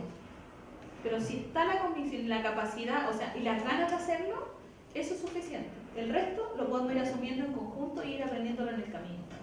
Pero si la gente no quiere, porque por el Ucamau ha pasado mucha gente, pero que cree que la solución está a la vuelta de la esquina o que no necesita participar en nada para obtener una vivienda, además con las características que este proyecto tiene. Entonces el tema de la participación es fundamental, eso no se puede dejar de lado y es algo que no hay nada que lo reemplace, nada. Ya, antes de cerrar con un aplauso, tienes que aplaudir. Antes de eso, yo creo que las tareas, o creemos que las tareas están muy claras, muy transparentes en el deber, en lo que nos toca hacer como organización política. Nosotros, para que sepan ustedes, como Comisión de Vivienda y también como el trabajo territorial, nos reunimos siempre en la idea, ustedes saben dónde están, Mexicana 252, arriba en el Cerro de la Cruz, y desde ya dejarlos invitados. Hay un montón de instancias por participar, hay una biblioteca, hay un espacio donde hay un movimiento cultural que está ocurriendo constantemente allí, no es una cosa que está estática, y particularmente lo que nos toca a nosotros como Comisión de Vivienda, nuestro compromiso es seguir tratando de trabajar en esta organización. No es conformar solo la idea de una comisión, de un comité de vivienda para el propósito solo viviendista, sino de lograr que esta organización nos permita tener un espacio para vivir mejor. Creo que a los magallánicos nos gusta vivir en nuestro espacio, nos quedamos acá. Así que gracias a todos, gracias a Decide, gracias en especial a Doris y gracias a ustedes. Ahora sí cerramos con una pausa.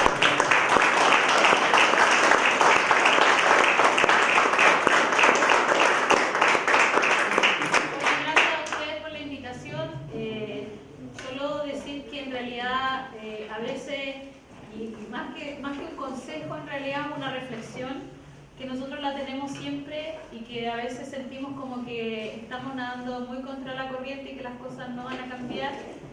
Yo creo que el aporte que se está haciendo desde los diferentes espacios de los movimientos sociales y políticos hoy día, como Izquierda Autónoma, como Izquierda Libertaria, como otras organizaciones que están siendo parte de los procesos de cambio en este país, están aportando el pequeño granito de arena, igual que nosotros, que lo que queremos es transformar este país y que efectivamente vuelva a ser de quienes tiene que ser, de las mayorías.